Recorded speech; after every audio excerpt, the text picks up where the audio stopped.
2008ના ખૂનના ગુનામાં આજીવન કેદની સજા ભોગવતો અને 6 વર્ષથી ફરાર કેદીને સુરત ક્રાઇમ બ્રાન્ચની ટીમે નાગપુરથી ઝડપી પાડી જેલ ભેગો કર્યો છે।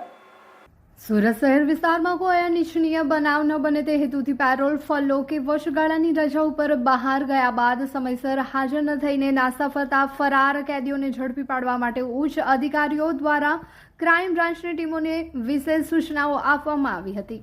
આ માર્ગદર્શન હેઠળ ક્રાઇમ બ્રાન્ચની અલગ અલગ ટીમો આ કેદીઓની સઘન તપાસમાં કાર્યરત હતી। દરમિયાન સ્કોડના પોલીસ કર્મીઓને બાતમી મળી હતી કે સને 2008ના ખૂનના ગુનામાં આજીવન કેદની સજા પામેલો અને ફરલો રજા પરથી છેલ્લા 6 વર્ષથી નાસ્તો ફરતો કેદી રાકેશ ઉર્ફે જાલિમસિંહ નથુ સાહુ મહારાષ્ટ્રના નાગપુર શહેર સ્થિત सकरदरा પોલીસ સ્ટેશન વિસ્તારમાં છુપાયેલો છે।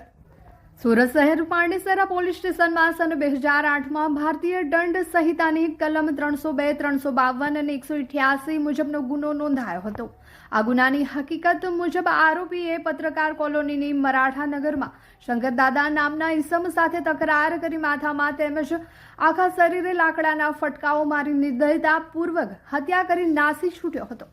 આ કેસમાં ધરપકડ થયા બાદ સેશન કોર્ટ સુરત દ્વારા તારીખ 10/7/2009ના રોજ તેને આજીવન કેદની સજા ફટકારવામાં આવી હતી, જેથી તે લાજપોર જેલમાં પાકા કામના કેદી તરીકે સજા ભોગવી રહ્યો હતો। દરમિયાન તે તારીખ 11/8/2021ના રોજ 14 દિવસની ફરલો રજા ઉપર જેલમાંથી બહાર આવ્યો હતો અને ત્યારબાદ નિર્ધારિત સમયે જેલમાં હાજર ન થઈને ફરાર થઈ ગયો હતો।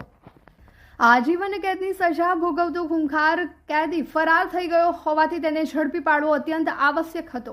આથી ક્રાઇમ બ્રાન્ચની ટીમ દ્વારા છેલ્લા 1 વર્ષથી ઉત્તર પ્રદેશ સ્થિત તેના વતનના ગામમાં બાતમીદારો મારફતે માહિતી મેળવવામાં આવી હતી। તપાસ દરમિયાન જાણવા મળ્યું હતું કે તે વતનમાં આવતો નથી અને મહારાષ્ટ્રના નાગપુર શહેરના ક્યાંક સ્થાયી થઈને પાણીપુરી ઠેલો ચલાવે છે। આ મજબૂત બાતમીના આધારે છેલ્લા 6 મહિનાથી સુરત ક્રાઇમ બ્રાન્ચ દ્વારા નાગપુર શહેરમાં પાણીપુરી વેચતા શંકાસ્પદ ઈસમો વિશે ગુપ્ત રીતે ડેટા એકત્રિત કરવામાં આવ્યા હતા। સઘન તપાસ દરમિયાન નાગપુરના सकरदरा પોલીસ સ્ટેશન વિસ્તારમાં આવેલ શીતળા માતાના મંદિર પાસે જાલિમસિંહ નામનો ઈસમ પાણીપુરી વેચતો હોવાની પાકી માહિતી મળી હતી।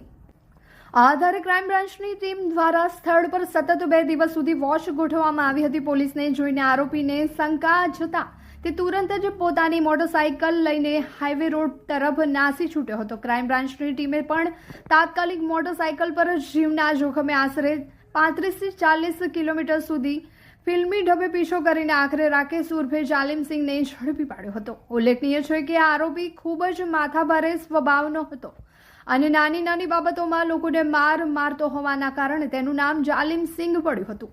નાગપુર ખાતેથી ઝડપાયેલા કુખ્યાત આરોપી વિરુદ્ધ કાયદેસરની તમામ પ્રક્રિયા પૂર્ણ કરવામાં આવી છે। પકડાયેલા આરોપીઓનો કાયદેસરનો કબજો લાજપુર મધ્યસ્થ જેલ સચિન સુરત ખાતે સોંપવાની તજવીજ હાથ ધરી પોલીસ દ્વારા હાથ ધરવામાં આવી છે।